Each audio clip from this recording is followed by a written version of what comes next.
সম্মানিত অভিভাবক, আসসালামু আলাইকুম। আমি কারিগরি শিক্ষক সরোয়ার মোর্শেদ, কালীগঞ্জ করিমউদ্দিন পাবলিক কলেজ উচ্চ বিদ্যালয় কারিগরি প্রচারক হিসাবে দুই একজন শিক্ষার্থীর সামনে এসেছি। দেখি আসলে তারা আসলে কি বলতে চায়।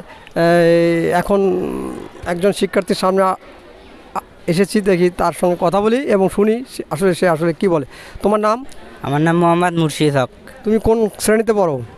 10ম শ্রেণীতে পড়ি। কোন গ্রুপে? বিএম। বিএম মানে কি? Building maintenance. আগামীতে বিল্ডিং মেনটেন্যান্সে থাকবা না সাধারণ শিক্ষার ইন্টারমিডিয়েটে বা কমার্সে এ জাতীয় অথবা কম্পিউটারে ভর্তি হওয়া যায়, গ্রুপ চেঞ্জ করা যায়, এটা কি তুমি জানো? আমি চেঞ্জ করব না, আমাকে এইটাই ভালো লাগে। কেন কেন কেন চেঞ্জ করবো না? আমার এই বিল্ডিং মেনটেন্যান্স আমার পক্ষে ভালো। আমি আগামীতে বিল্ডিং মেনটেন্যান্স মানে সিভিল ইঞ্জিনিয়ারিং এর বড় ধরনের পড়াশোনা করতে চাও? জি স্যার। এবং বড় ধরনের একটা ইঞ্জিনিয়ার হতে চাও?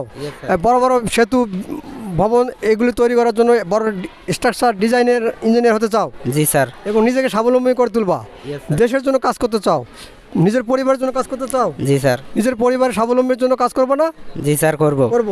তো তুমি কারিগরি শিক্ষায় থাকবা এবং তোমার পরিবারের বাকি যে সদস্যরা আছে তাদেরকেও আমি এই কারিগরি শিক্ষায় করার জন্য আগ্রহী করে তুলবা জন্য আমি আগ্রহী করে তুলব। এখন কি তুমি জানো যে কারিগরি শিক্ষা 6ষ্ঠ শ্রেণী থেকে চালু হয়ে একেবারে সব ক্লাসেই আছে? জি স্যার। না, জানো না?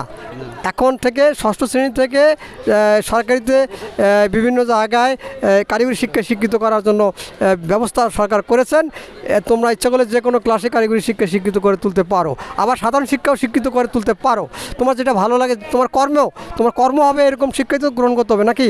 যেহেতু তুমি কারিগরি শিক্ষা শিক্ষিত করতে চাও, এই জন্য আমরা আমাদের প্রতিষ্ঠানের পক্ষ থেকে তোমাকে আমরা একটা তুলে পড়াচ্ছি।